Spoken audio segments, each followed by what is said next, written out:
मित्रों, प्रकृति प्रेमी श्याम सरल यूट्यूब चैनल और फेसबुक पे आप सभी का हार्दिक स्वागत है। मित्रों, आज हम बात करने जा रहे हैं उत्तराखंड की एक बहुत बड़ी गंभीर समस्या के बारे में। ये जैसी कैसी समस्या नहीं है, छोटी मोटी नहीं है। अगर इस समस्या पे चिंतन और इसका समाधान न हुआ, यही समस्या बनी रही, तो आने वाला जो टाइम होगा कैसा होगा मैं कह नहीं सकता, ये तो वक्त ही बताएगा। और समस्या क्या है?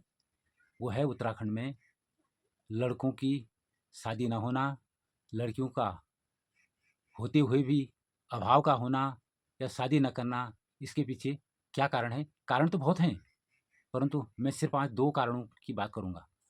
आज बात करेंगे पार्ट 1 की। मित्रों, शादी की एक उम्र होती है। हमारा शरीर है पंचतत्वों का, इसमें एक ऑर्गेनिक क्लॉक है, यानी कि जैविक घड़ी है। और ठीक उसी प्रकार से हमारे जो 24 घंटे का टाइम है, वो दिन रात चलते चला जा रहा है। इसी प्रकार से हमारा जो ये मनुष्य शरीर है, इसकी एक समय सीमा है। ये जन्म से लेकर मृत्यु तक 4 अवस्थाएं होती हैं, सभी को इसमें गुजरना पड़ता है। पहले बाल्यावस्था होगी, जो ब्रह्मचर्य का पालन जिसमें करना पड़ता है। उसके बाद गृहस्थ जीवन हो गया, और फिर उसके बाद तीसरे नंबर पर वानप्रस्थ आता है, और चौथे नंबर पर जो है संन्यास आता है। तो इनकी एक समय सीमा है फिक्स। इतने टाइम तक जो है आप बाल्यावस्था में रहोगे, उसके बाद यौन हो जाओगे। जब आदमी यौन हो जाता है तो गृहस्थ आश्रम में प्रवेश करने लायक हो जाता है। तो तब वो पीरियड, वो जो अवस्था होती है, अगर वो अवस्था क्रॉस हो गई, तो फिर उसके बाद वो धीरे धीरे वानप्रस्थ की ओर अग्रसर होता है वो व्यक्ति। फिर उसे शादी से कोई लेना देना नहीं होता है, फिर इस माया मोह से उससे कोई लेना देना नहीं होता है। पहला कारण जो है उस पर बात करेंगे। तो शादी का न होना, लड़कियों का न मिलना, या कि लड़कियां जो मना कर रही हैं उसके पीछे का कारण समझें, या फिर समझें कि लड़कों को लड़कियां नहीं मिल रही हैं, उस कारण को समझें। कारण स्पष्ट है कि जिस पीरियड में शादी होनी चाहिए थी, शादी का जो समय होता है, जिस समय में लड़की के माँ बाप अपनी बालिका को, लड़की को विदा करते हैं, ससुराल भेजते हैं, और लड़की जो है ससुराल में, उसको पता होता है कि शादी के बाद ससुराल में रहना है, ससुराल ही मेरा घर है, और सास ससुर ही मेरे माँ बाप हैं, और जो मेरे पतिदेव हैं उनके साथ मुझे जीवन यापन करना है, और यही मेरा ससुराल ही मेरा घर है।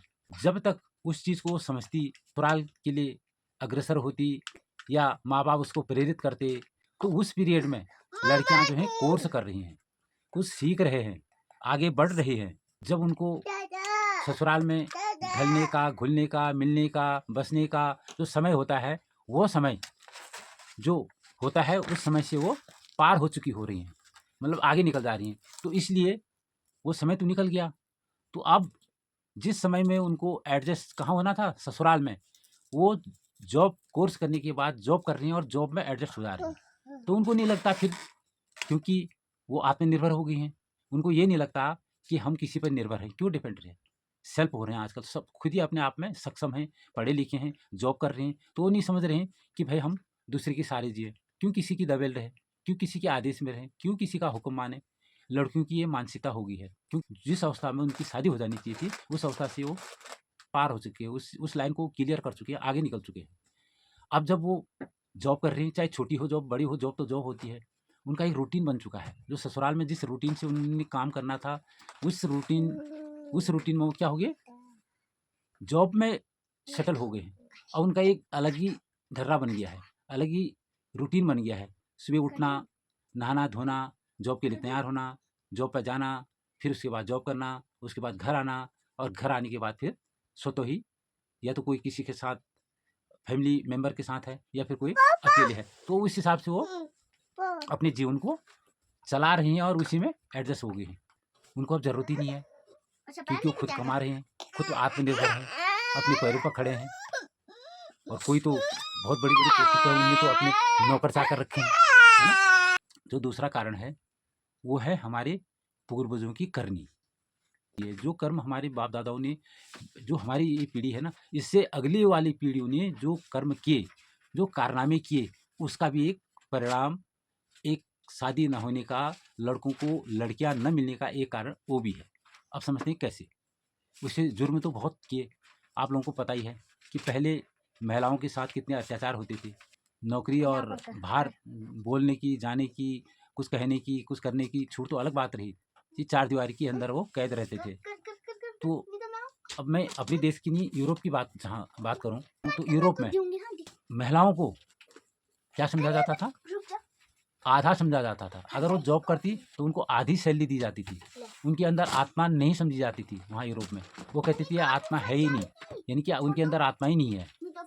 वो एक यूज़ करने की वस्तु है, भोग की वस्तु है। हम जब चाहे उसको यूज़ करें, जब चाहे ठुकरा दें। वस्तु की तरह यूज़ समझते थे उसको। उसको बराबर का दर्जा नहीं दिया गया था पुरुष के बराबर। यहाँ तक कि उसको खाते नहीं होते थे बैंक में कि पैसे जमा करने की उनको हिदायत नहीं दी जाती थी, अधिकार ही नहीं दिया गया था। यहाँ तक कि तो उनको वोट देने का अधिकार नहीं था। कहाँ? यूरोप की बात कर रहा हूँ। इतने वो गिरे हुए समझते थे महिलाओं को। अधिकार की बात क्या, उनको कुछ समझा ही नहीं जाता था।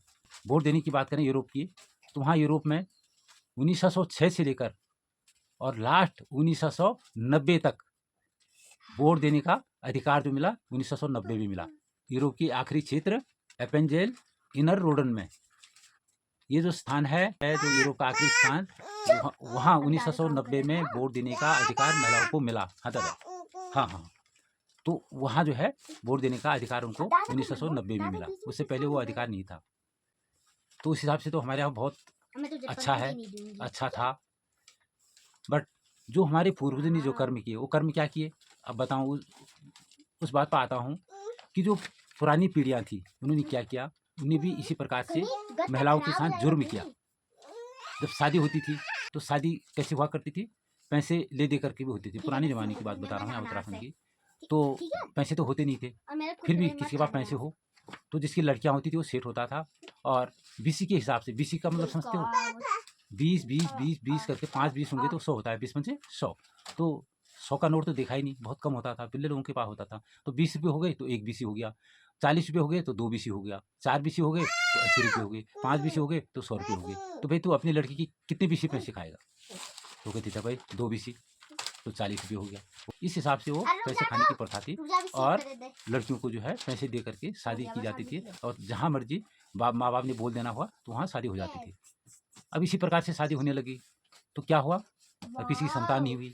पहले खाने के लाले पड़ते थे, गरीबी थी, तो क्या होता था, खाने को नहीं मिला तो वो कहीं भाग के जहाँ खाने मिला वहाँ चलेगी।